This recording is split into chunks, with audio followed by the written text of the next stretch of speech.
On this episode of Purposely Curious, Leone and I have one of our cocktails Q&A, as it has been a very long time since our last one. We enjoyed answering some questions submitted by listeners and always answer as best as we can. We recorded this episode right before Valentine's Day, so we hope you had a beautiful day with those you love and told yourself you love yourself too.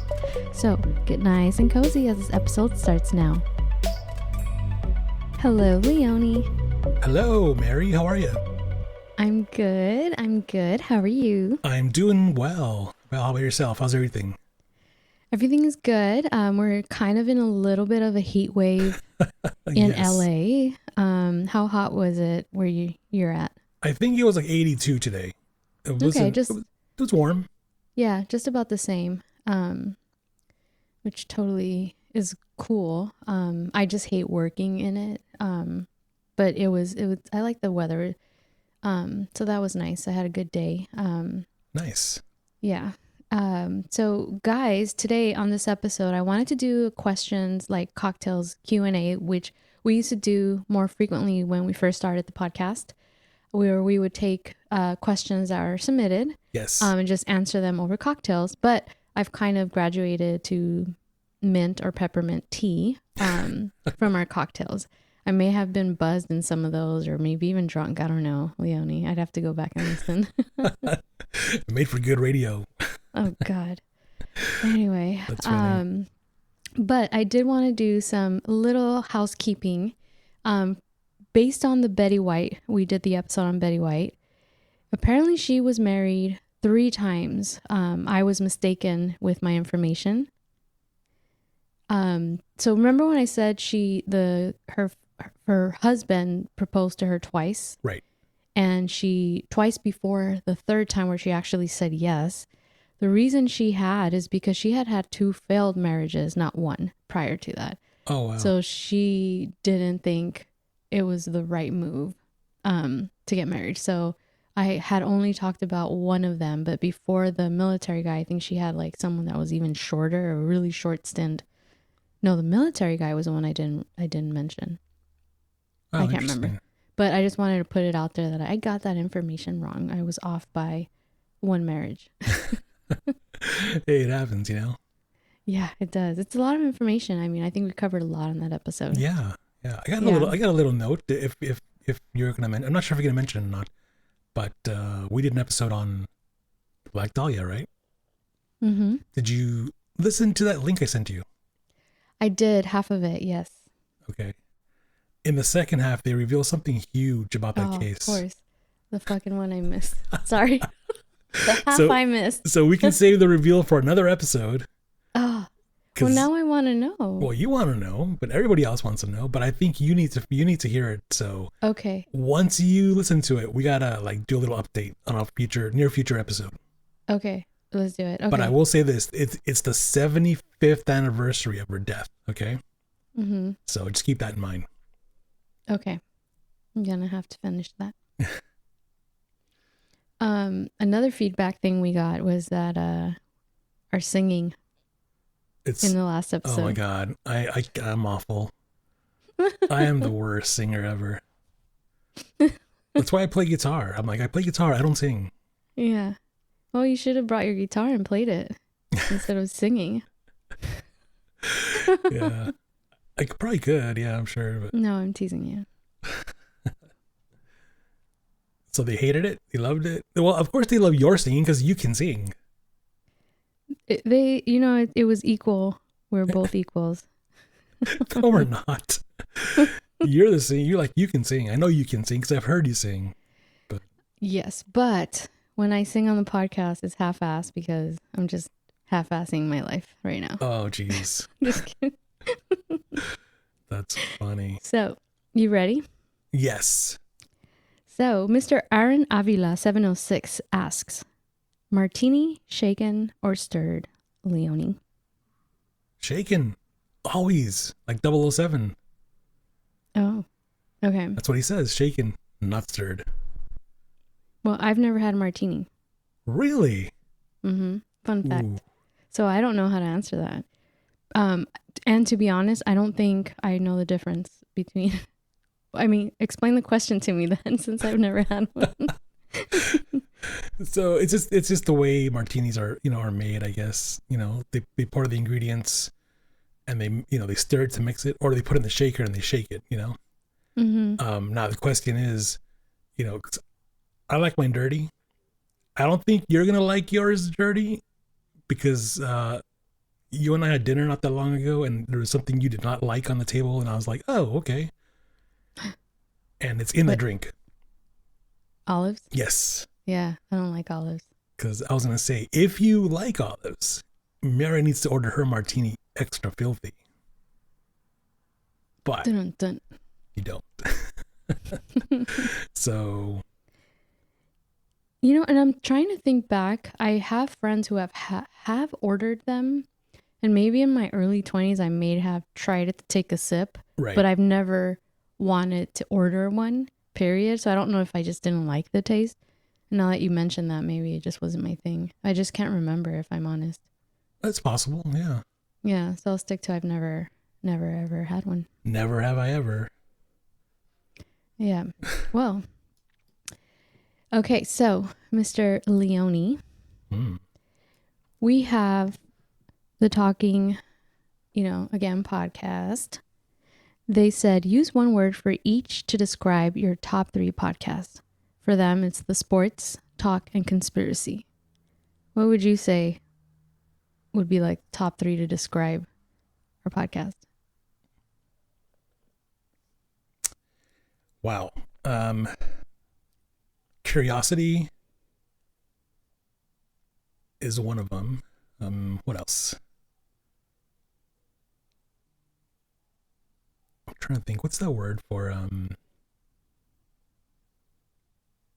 resourceful, I would say, and entertaining. Mm-hmm. Curiosity. See, I'm not sure if it's the right word to use. Curiosity, resourcefulness, entertainment. Yeah. Because there's countless episodes you've done where you took a deep dive and you did so much research, and you enlightened me with all these facts and backgrounds of these people and the story and the cases and all that. And I'm like, wow, there's a lot to take in, but you put in all that time and effort and you're able to explain it to me. And I got a new found understanding for that case or that person or that past or whatever, So, and I always found it entertaining, So that's something I like I said, I'm not just a member, I'm a fan. What would you say? I would probably, so obviously I interview certain people sometimes, so it falls into the curiosity of what people do or what their experiences are. Like, for example, the episode on someone living with Crohn's disease, right? Marcy's mental health.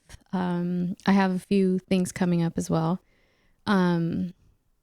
It's I guess it's curiosity to people's lives and their struggles, right, or their careers or their passions. Right. I like murder mystery. I mean, they're not words. I'm going on a whole rant here. I like murder mysteries, and I like a little bit of conspiracy theories. When I say conspiracies, it's just more, there's a lot of information out there. Don't trust the media type of thing. So I do a lot of like deep dives, like you said. And I mean, I don't know.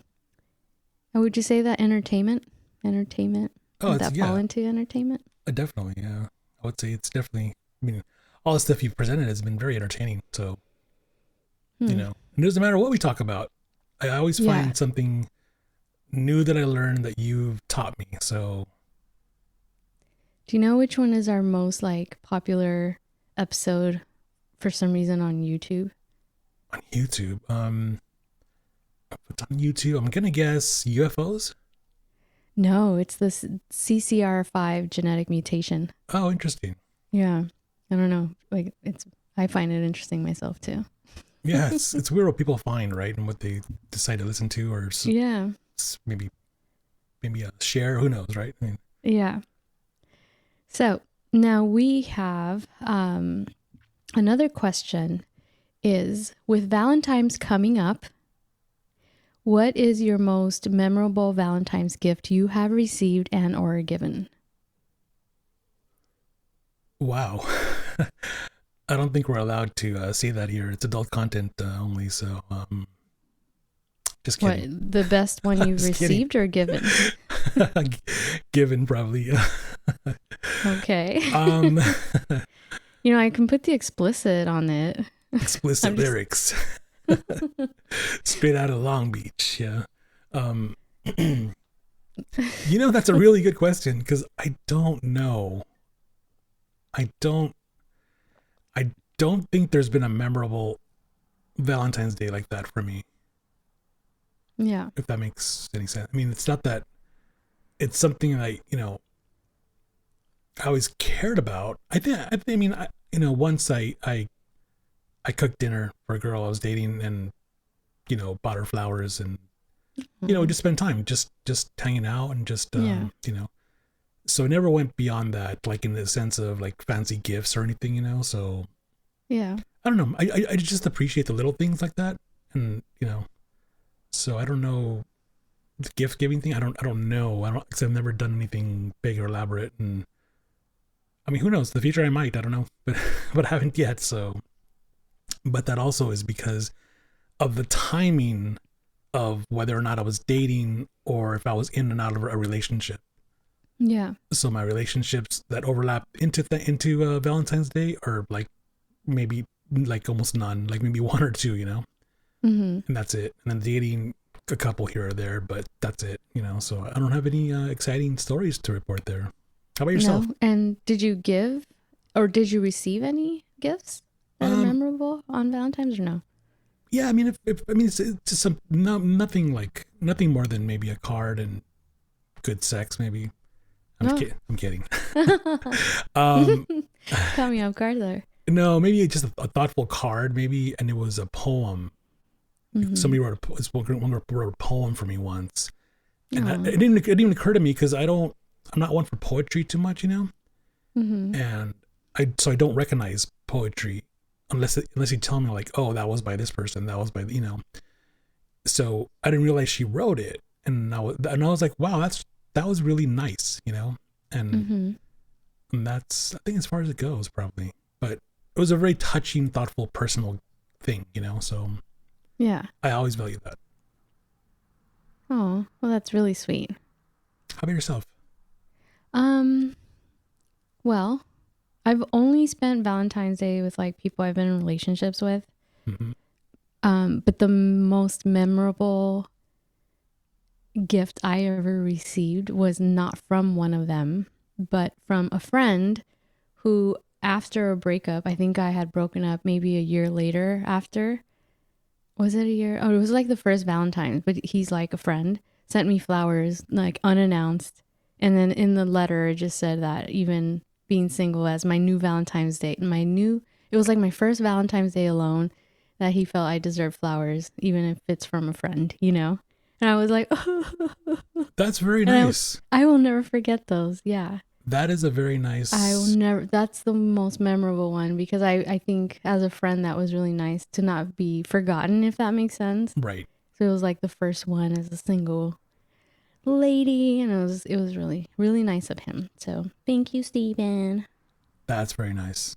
Yeah. Nice. It's funny now that I think of that. Last year, my old assistant back when I worked in radio, she's married, has a kid, and she married a mutual coworker friend, and we've always been good friends. Like I hired her, like I was the reason why she had a job there, and we've been good friends and still to this day, and she sent me a really, really nice Valentine's Day card, and it's the only one I received in my mailbox in maybe like, I don't know, 15 years. Yeah. Because nobody sends cards anymore, I send Christmas cards. I don't. Well, that's what I noticed. I send Christmas cards, but I don't send Valentine's cards or anything. I was never one of those, even growing up. But Christmas cards I do send out, but no one sends them to me. So this year I decided not to send any. And my best friend Christina was like, "We didn't get your card." I'm like, oh, okay. So people notice that I do send cards because nobody sends me shit. I know, they don't say anything. They don't say anything. That's so funny. Yeah, I've been doing it for years. And this year I decided not to. But it was not because I didn't want, it wasn't like, oh, I'll show people. It was more like I had a lot going on last month. Right. So I bought them and just forgot to do it. And I usually send them the day after Thanksgiving. Oh, that's funny. It's like a tradition, but November was a little hectic as well. So. And it's funny. When I was in middle school and high school, sending somebody a letter or a card meant something, Like, that was a girl you had a crush on. Like, that was a girl that liked you, and that's who you would receive stuff from typically, Oh. And it was always like Valentine's or Christmas or something, And it's interesting because this year I think I received a total of 2 cards. One from my sister, who had a family group photo, with her 2 daughters and their 15 kids, and the other one was from my friend Ken. And Ken, he illustrates children's books, and we've been friends for over like 20 years now, But every year he makes a brand new Christmas cards that he illustrates, and they're usually funny characters. They're like penguins, like building a snowman, But it's not a snowman; it's a penguin snowman, And they're on the beach, so it's kind of melting. Like, he does really cool, creative, funny stuff, And every year, without fail, I get a card from him, and he's the only one that's been doing it forever, So so for his close friends, he sends out these personalized cards that he illustrates, and they're really cool. Like, I almost want to, because I have them all saved, I want to frame them all, because they're art, Yeah. So, but that's about it. And I wish, idea. And I wish people sent more stuff, because it's texting and emails taking over, and even then people don't email anymore because of texting, and people don't even text anymore because of social media, Instagram, whatever, Yeah. So it's like I kind of wish we would go back to a more personal thing and a more thoughtful thing, because Yeah. I'll tell you, I mean, I've been single for a while now, and last year's Valentine was fucking lonely as shit, But I'm sorry. No, it happens, right? And I got a card from my assistant, like I said, and it was so nice and thoughtful, Aww. Here's a married woman with a kid thinking about me and saying nice things, and I'm just like, thank you for making my day, Did you cry? No, but it takes a lot more for me to cry, but What does it take? I don't, that's it's hard to explain. It's something sad, typically not happy. It's something very, very sad. Like, I'll give you a quick example of what tore me apart.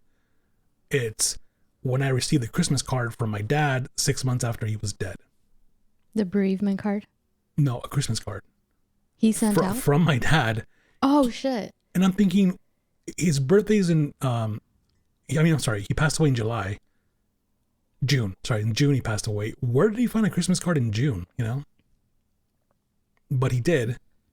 And the way he signed it, and what he said is he knew he was going to die that year before Christmas. He knew that. Wow. And that is, like, to me, that still haunts me. I still have it. And, like, if I open it up, like, that would make me cry. Because I don't know how he knew, But he did. It's weird. Well, thank you for sharing such a sweet memory. Yeah, weird, huh? Sometimes people just know. Yeah. Yeah. Well, hopefully this Valentine's, do you have any plans?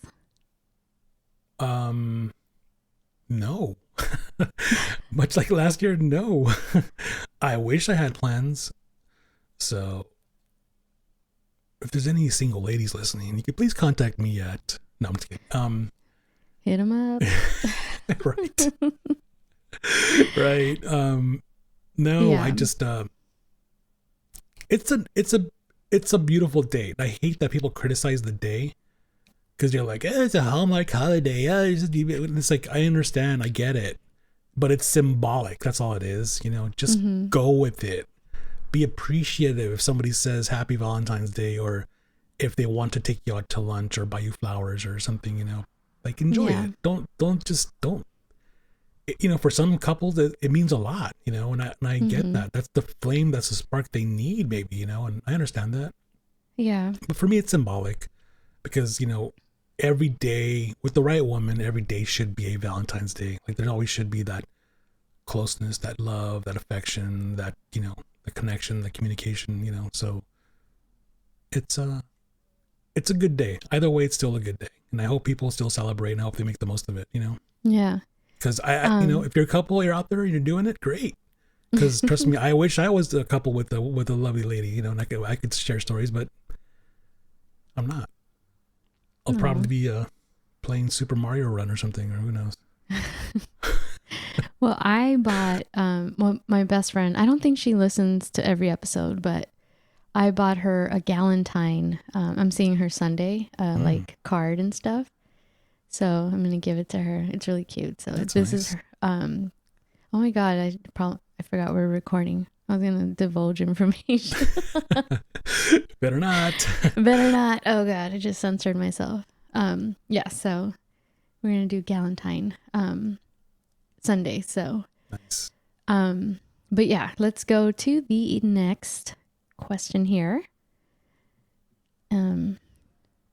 And also thank you again for sharing. I just want to say that about your dad. Oh yeah, no, no problem. It's just, like I said, it's there's very few things that I don't like to talk about, and a lot of it, it's just life. It's just interesting things that happen, and maybe some of our conversations can help someone who's wondering about the similar situation in their life.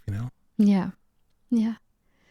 So, from the Tall Boy Radio in England, Nice. Gaz and Andy. Yes. Hi, guys. Yo, what's up, guys? They say you guys love true crime. Based on what you've looked at, you're planning the perfect murder. Who are you taking down, and how are you doing it, and disposing of the body? Although pre-announcing it on a podcast definitely negates the perfect bit of the murder. Well, I really don't want Secret Service at my door tomorrow, so can we make fictional characters maybe? I don't know. I mean, because oh man. But yeah, I have a science background, so let's just say that I can dispose of bodies so easily and make you disappear like there's no tomorrow. Not that I would, but Yeah. if I did, it's maybe because I watched an episode of Breaking Bad and they did that, and I thought that was very funny. Yeah. But no, it's a fun question. And you could probably guess as to our current situation here in the country of people that are liked and hated at the highest levels of public eye, or whatever you want to say. But yeah, it's just I don't know. It's a good question. What are your thoughts on that? Well, did you say what you would do? Or you're keeping it to yourself? How I would dispose of a body? How I get rid of a body? Well, wait. So Or the crime? You're planning the perfect murder. Who are you taking down? So that's what you were saying. How are you doing it? And disposing of the body. Perfect murder. God, I don't know. It's a tough one. Yeah.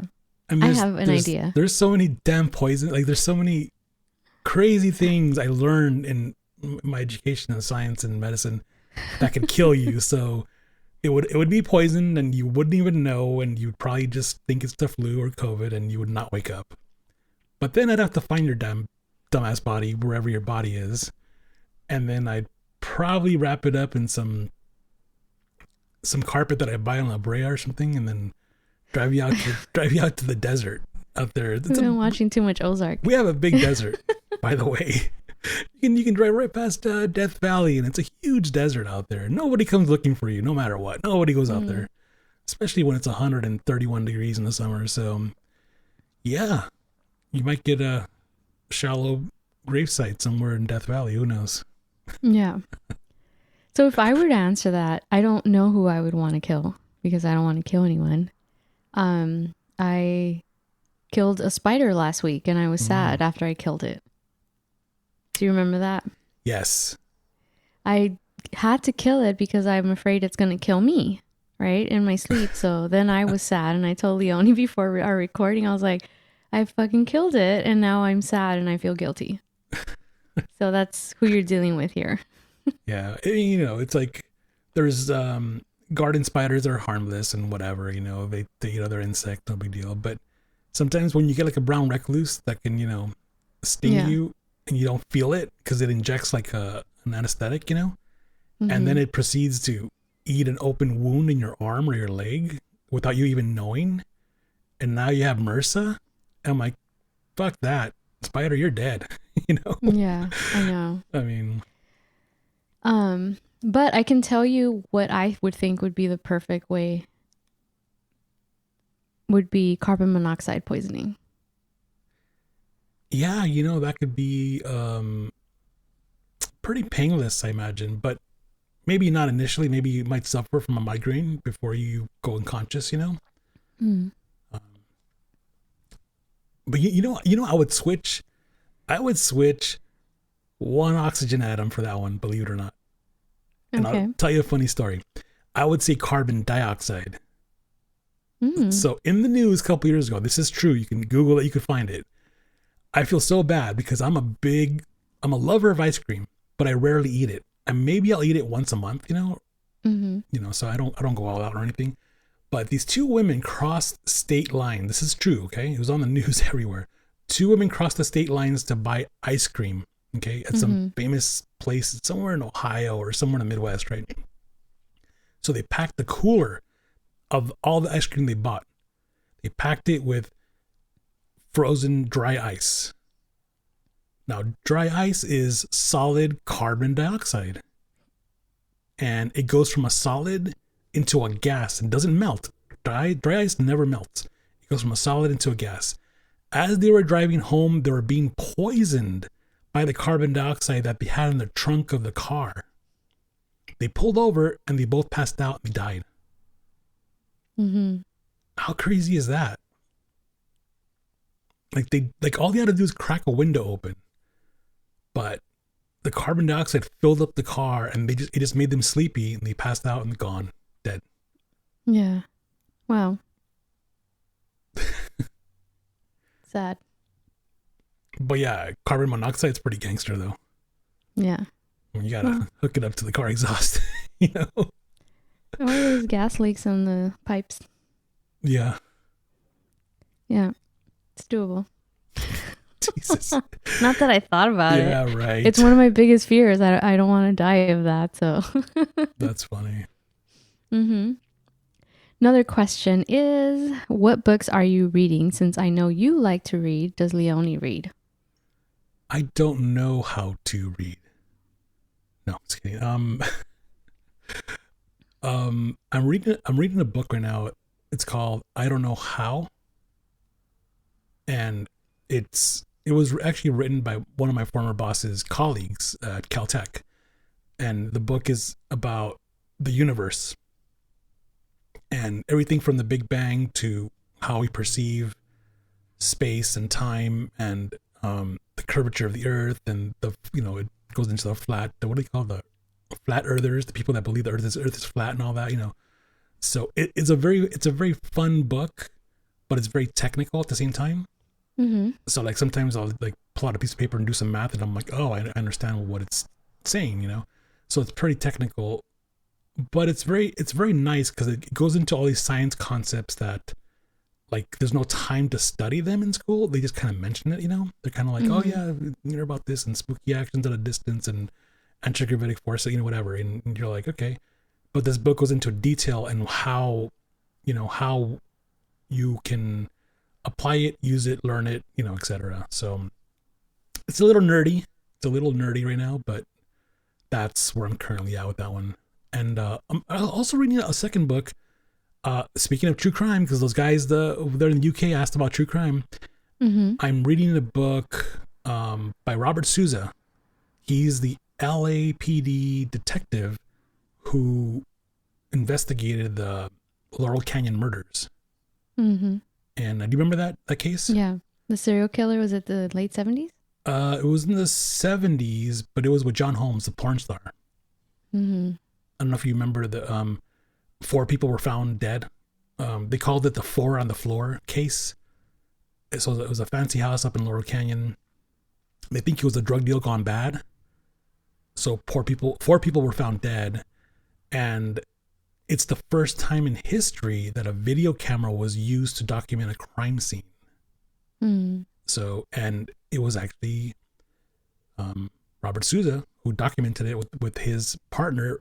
I can't think of his name right now, but his partner is one who also arrested O.J. Simpson. Mm-hmm. So those guys have like so much knowledge of true crime from all the LA history, Mm-hmm. like they were in the thick of it. And he told me that was one of the craziest cases because those 4 bodies, there would have been a 5th body, but the woman, I don't recall her name at the moment, they thought she was dead, but she was still alive.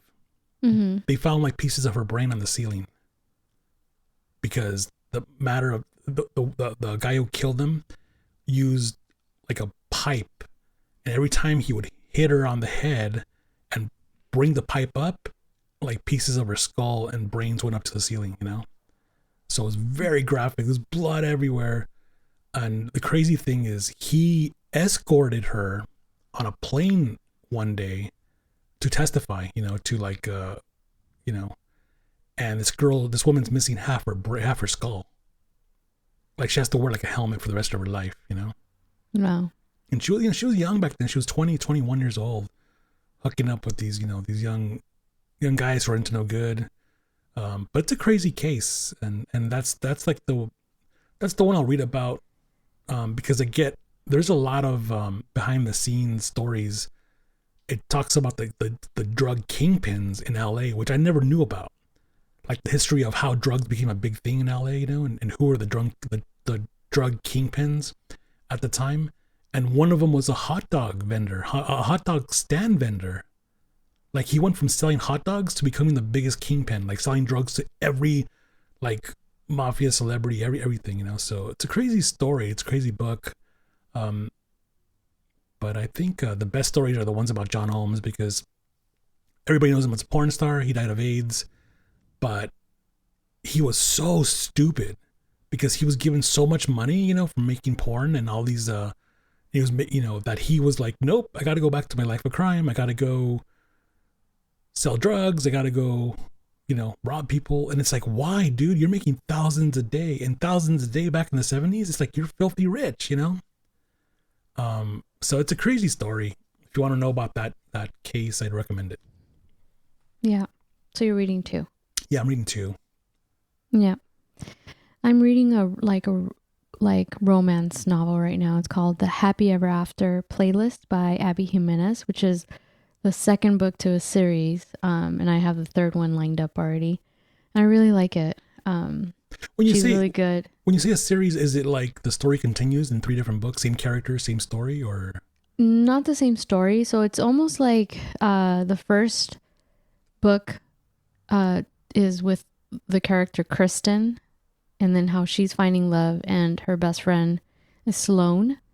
And so the book kind of ends with Sloane going through something. And so this one I'm reading, picks up with Sloane. So now Kristen is in the background, but now this is Sloane's book. Oh, interesting. Yeah. So I'm so excited. I do a lot of historical fiction books. So a lot of the historical fiction books that I read do have some love stories embedded in them, but I love the historical aspects of it because I love historical stuff. Right. But every once in a while I'll do like the modern romance ones, and because then I can relate to it, right? When I say relate, it's just in the sense of it's like more modern versus, she took the train from New York to Texas for this new job, like Right. The modern ones are just, more, I don't know. I really like this author, Abby Jimenez. What's her story? Where's she from? I don't know. But this is I've already bought 3 of her books. Oh, nice. What is it about her story that captivates you? Like, what is it about the storytelling that... Sometimes it's not, for me, it's not so much the story that captivates me. I will read books that are recommended or things that stand out to me that might be completely different type of stories. You know, it could have some sci-fi in it. You know, it doesn't matter. If the writing is terrible, I will never look at... I will finish a book, even if I hate it. I will fucking finish it, and I don't know why I torture myself that way. But it's not about... It's just... do they paint the picture, if that makes sense? Right. And then some other people like those dry type authors. I don't know. I notice I like a lot of more female writers. It has not been intentional, but I've noticed I tend to enjoy the way they put the picture out. Is it perhaps because the female writers are writing about love and sex that you can relate to? No. Or they write about anything? Anything. Like, I'm telling you, I love historical fiction stuff. You know what I mean? Okay. Like, I'm listening about women fighting for their rights. Chanel Cleaton is someone that I like reading. It's about Cuban history. Mm-hmm. Do you know what I mean? So right. it really depends on how they're writing it that I will. It's not just love. Trust me. I'm going to say a funny story. So I read this book. My ex used to call it my porno books. It was a book that had like a man. It's the only book I ever read that had a man tatted up, all muscular on the cover. Yeah, those are like the books of the 70s and 80s. That's every cover looked like.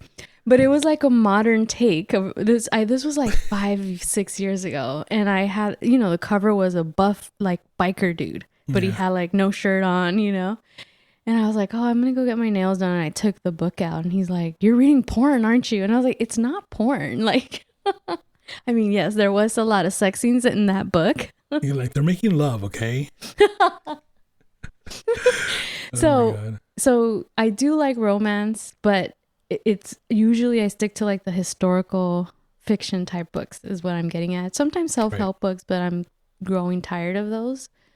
But yes, so every once in a while I read one about the Queen and Napoleon, and you know, like, but it's fiction, but I learned so much history on that book, and I love that author now. You know what I mean? But yes, anyways, so yes, not all of them are romance, but I'm really enjoying this romance book. Have you ever read any book by Paulo Coelho? Yeah. Do you like his style? No, I don't like the style. Okay. See, but I'm not saying that what he has to say isn't important. It's just, that's just not my style. I get really bored, and I can read 2-3 books a month, right? Right. And then if there's an author that just, I cannot get into the way they're writing, it's a fucking chore for me to finish that book. Right. But I will fucking force myself to finish it, and I don't know why I do that. Right. But it's part of I need to finish it. Every book I buy, I have to finish it, even if I hate it. But it's just a style of writing. Yeah. I just mention him because I do enjoy the way he writes love and romance. It's not pretty, you know. It's I'm trying to remember. I think the book might have been called The Zaire. And it was about I think he might have said it might have been a story about him, actually, how he met his wife or something, you know. And it's how they met at a cafe in Paris or something, and then how she goes missing. She ghosted him, basically, you know. Mm-hmm. And then he spends a lifetime trying to look for her, you know. And at the same time, you get her story, what's going on in her life, how he's dealing with it. And it's not pretty, because I think those kind of stories really do happen in life, you know, and they're not happy, they're sad, you know. Yeah. But I found that interesting. Like it did appeal to me. Like I was like, okay, you know. So when that theme comes up in his books, I always find it interesting. It's never happy. I mean, it's happy at some point, but it's not like happily ever after. You know, there's always a tragedy or sadness deep within the story. You know, so I thought that was realistic for me and just interesting. You know. Yeah. The last book I just read, I actually really liked. It was the first book that I had read by this author, which was The Invisible Life of Addie LaRue. Okay. by V.E. Schwab, but it starts off, it kept jumping from I guess the girl was cursed back in the 1700s Okay. with living forever. And so it went from they painted, it wasn't like there was a love story attached to it, but it came in like halfway through the book, if that makes sense. And it's like Right. 400 plus pages, just to give you an idea. Right. But I like the way the author went from 1700 for one or two chapters, moved up to the 20th century to where she's at now and still living forever in this life that she was cursed with, right? Right. And everyone forgets her, if that makes sense. Yeah. So the moment she leaves the room, you and I won't remember her anymore. So it was like part of the curse that she was given. And that one didn't have like necessarily a happy ending, but I really liked this author's way of taking me from century to century. You know, I really enjoyed it. So I'm going to be definitely picking up more of that author's books. But yeah, just to give you an idea of the weird shit I read. I'm all over the place, but I'm also a sucker for love. Do you read any international, like any from other countries? Yeah. Like authors? Yeah. From other countries? Yeah. I usually just kind of pin whatever books I want to read. So I usually don't know where they're from. Some people have been from other countries and they've been like translated to English. But I don't necessarily notice, if that makes sense. Right. The another weird thing I have is I add things to my to be read list, TBR, and I cannot skip around. I have to read them in chronological order of when I pin them. That's funny. Yeah, so you might give me a recommendation, and if I tell you I'm adding it to the list, I probably won't get it to it until like a year from now. Yeah. Because I already got like a shitload of books lined up already. Yeah.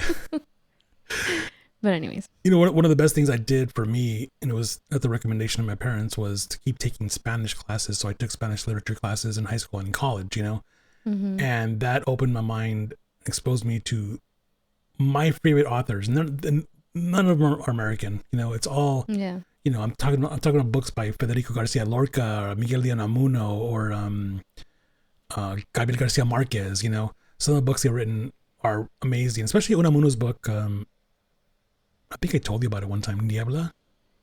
I think it translates to English to Mist. It's one of the most unique stories I ever read that I had to stop and ask the professor what was going on because it went over my head so fast, like towards the end, you know? And it's one of those stories that I keep wishing every year somebody will make this into a movie because I love what happens in that story. And even though it's been in 500 countries, translated or whatever, you know, in languages and all that, it's like, I don't know, people, you know, don't know about it. Every time I mention it, people are like, no, I never heard about it. I'm like, check it out. Some good stuff there for sure. Yeah. The other thing too is there's a lot of things, you know, a lot of the shows now are adaptations of books now. Movies, shows. Yes. So I think that's really nice. Sometimes there are times where I'm watching, like, for example, Sweet Magnolia. It's based on a series of like 10 books or something, and Netflix picked it up and I like it. So it's pretty, I won't read those books though. I tried and I'm like, nah, I can't. So if I watch a TV or a movie, I won't read the books. Right. But anyways, yeah. So, I think we got totally like sidetracked there, but yeah, I love book talk. Book talk. Yeah. I love reading books.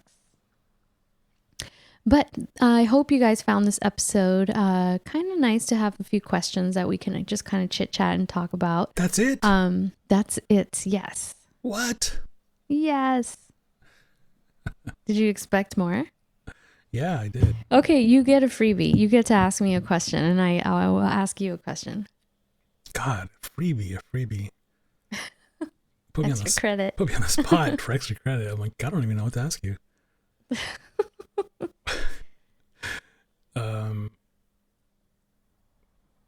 Yeah, good question. Hard question. Thanks, Mary.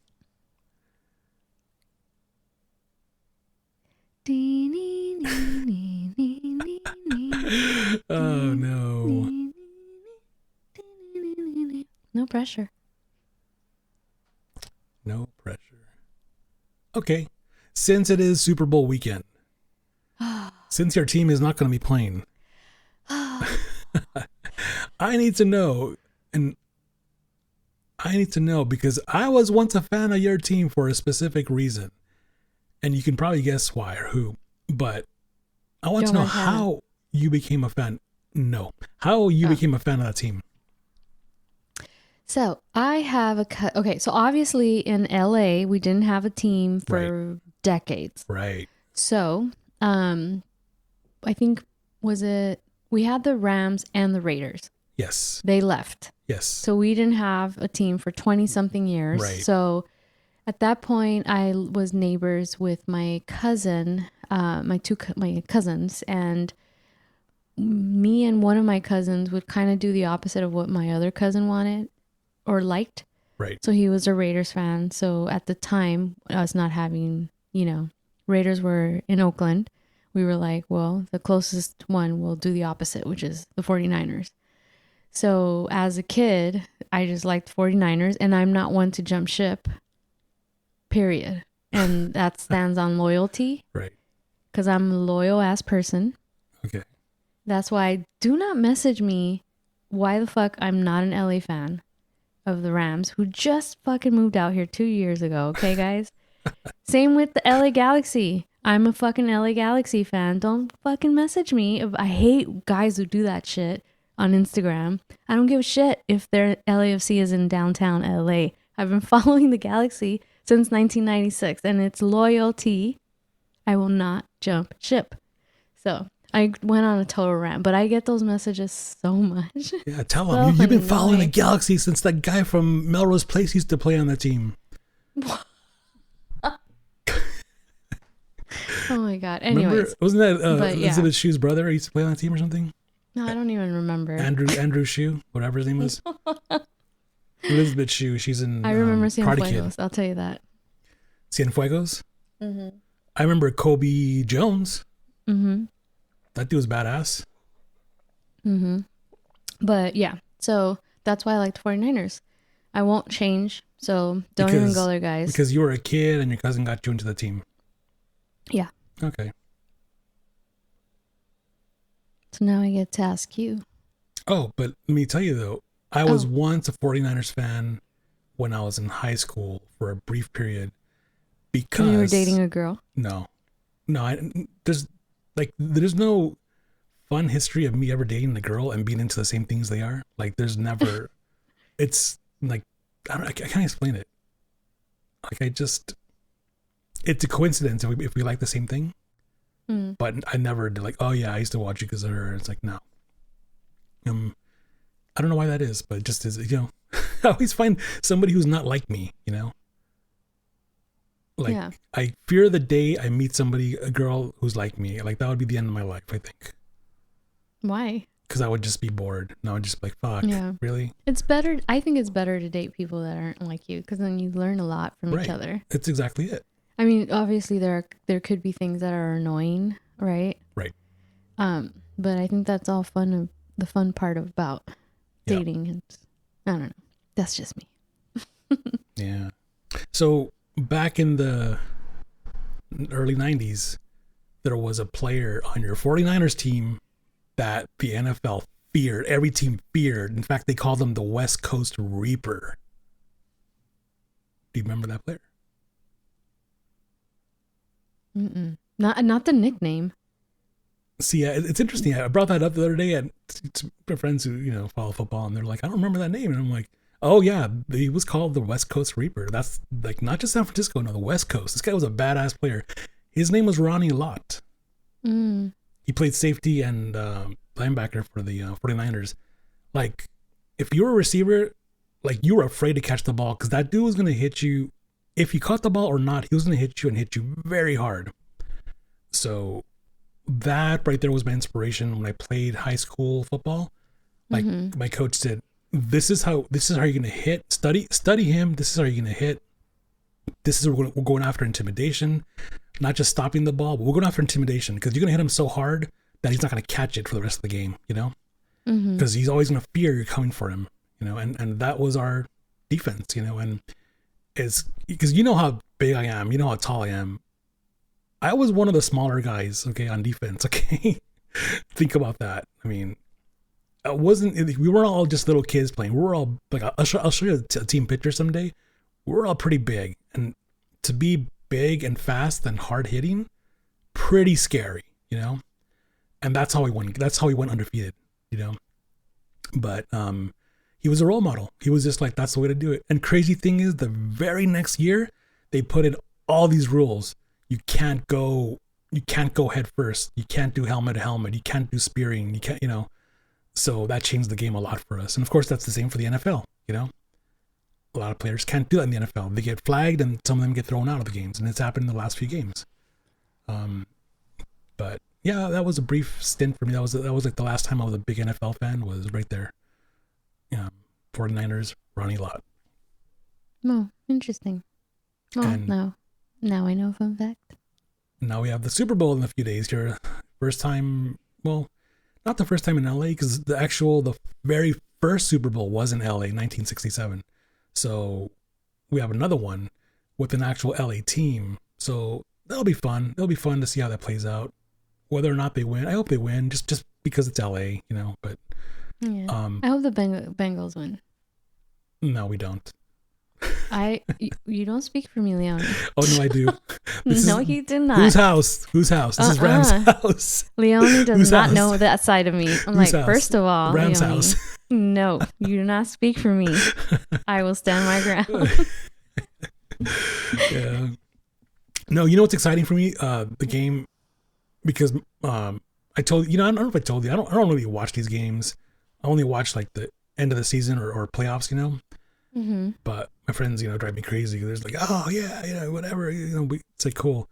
But I watch the game like playing the game of chess, like, because I studied so much defense, I played so much defense that I could tell you what they're gonna do and how it's gonna play out, and it's always fun to watch. But in this Super Bowl, it's gonna be fun because you have two quarterbacks who, you have one who's very young. He's only in the second year in the NFL, and he led his team there, Cincinnati, so that's going to be huge.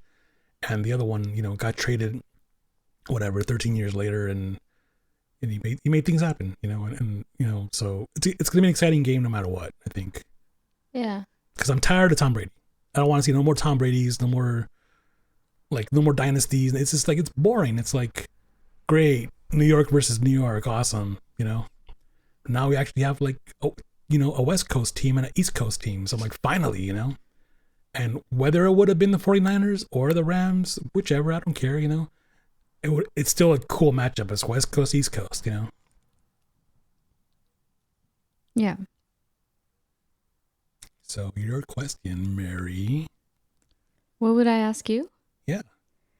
Well, I feel like I did just ask you a few questions. I didn't.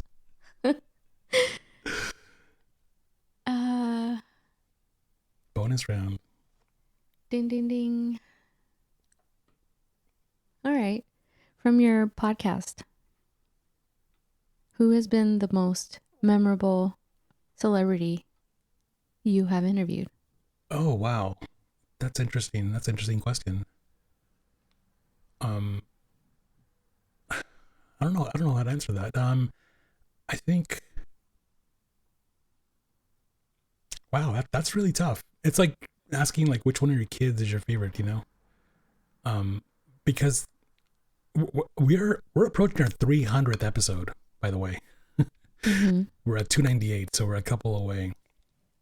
And we've had on writers, directors, filmmakers, actors, models, musicians, rock stars, and they all have shared some really fun, fascinating stories about their lives, and personal experiences and all that.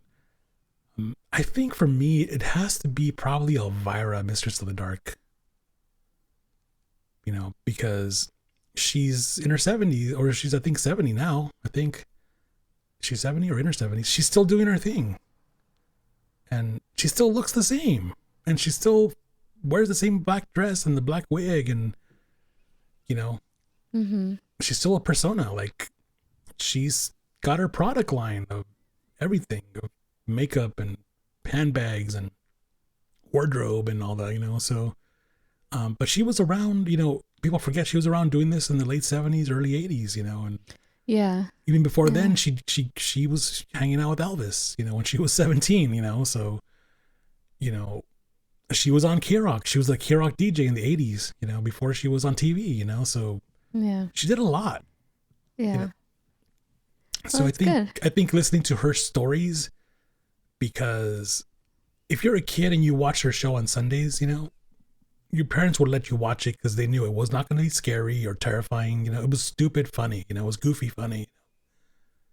So that to me was probably my gateway introduction to horror movies, Mm-hmm. And of course I'm a little too young to understand that she's showing a lot of cleavage and she's very sexy and beautiful, Mm-hmm. Which is probably why the parents would watch and the kids, didn't know. They just wanted to watch, the Attack of the Killer Tomatoes or the stupid, Snakes movie or whatever, Right. But of course you grow older now, you're like, wow, she was an attractive woman on TV, you're like, interesting. Yeah. She's a fox. But yeah, I just listening to her stories and all of it's Hollywood history, Right. and right. it's so cool that even though she got canceled, she bought the rights to her persona. She said, I want the rights to my name, who I am and how I look. And that's a very smart ass businesswoman. And very few have done it like that, back in the day, so that today she could sell anything she wants under her name, Yeah. Well, that's good. Well, thank you for answering the question. You're welcome. Well, thanks everyone for listening to this episode of Just Like a Q&A, very casual conversation. We got a little sidetracked on some of the questions, but I appreciate the conversation, Leone. Yeah, it's always a fun time. I always appreciate you, Mary, and time with you. This is always great. And go Rams. Yeah. Okay. Bye, everyone. Bye. He said bye. That's cute. That was episode 84 of the Purposely Curious podcast. Make sure to subscribe on Apple Podcasts, Spotify, and on most podcast platforms, and follow us on social media at Purposely Curious on Instagram and at Purposely C Pod on Twitter. That's Purposely the letter C Pod. Until next time, you know what to do.